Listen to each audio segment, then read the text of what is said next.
dusobanutse abana b'umucyo koko basobanutse. Igihe kirageze bavandimwe kugira ngo tube dusobanutse, ibyo dukora n'ibyo tuvuga koko bibe bifite icyerekezo gisobanutse. Igihe tumaze tujarajara twidagirira mu isi y'imburamumaro, dore Yesu umwami usobanutse arahari, reka tumukorere koko dusobanutse. Yesu umwami wacu koko yarasobanutse mu byo yavugaga no mu byo yakoraga, nicyo cyatumaga abayuda bo batamwemera na rimwe.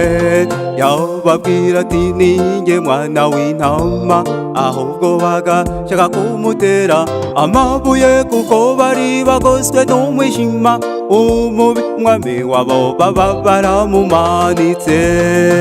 Igihe kirageze bavandimwe kugira ngo tube dusobanutse, ibyo dukora n'ibyo tuvuga koko bibe bifite icyerekezo gisobanutse. Igihe tumaze tujarajara twidagirira mu isi y'imburamumaro, dore Yesu umwami usobanutse arahari, reka tumukorere koko dusobanutse. Abakristo muri iki gihe barayoberanye, ibyo barimwo bo ntiwabimenya. Urajya mu bapagani ukabasanga, waza mu rusengero naho ukabasanga. Ariko igihe kirageze bavandimwe, dore inzira ebyiri nazo zirahari, hagarara muri mwe tumenye aho ubarizwa. Gusa nkwifurije kuri Yesu usobanutse. Igihe kirageze bavandimwe kugira ngo tube dusobanutse, ibyo dukora n'ibyo tuvuga koko bibe bifite icyerekezo gisobanutse. Igihe tumaze tujarajara twidagirira mu isi y'imburamumaro, dore Yesu umwami usobanutse arahari, reka tumukorere koko dusobanutse.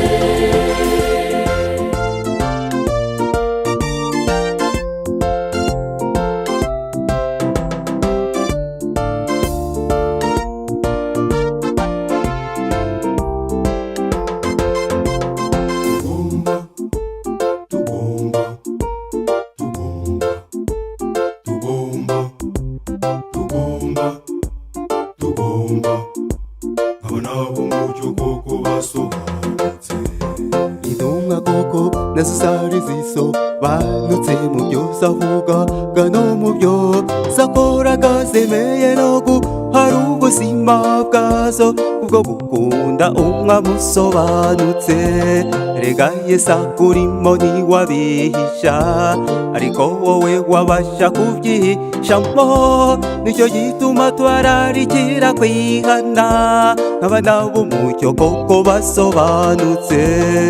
Igihe kirageze bavandimwe kugira ngo tube dusobanutse, ibyo dukora n'ibyo tuvuga koko bibe bifite icyerekezo gisobanutse. Igihe tumaze tujarajara twidagirira mu isi y'imburamumaro, dore Yesu umwami usobanutse arahari, reka tumukorere koko dusobanutse.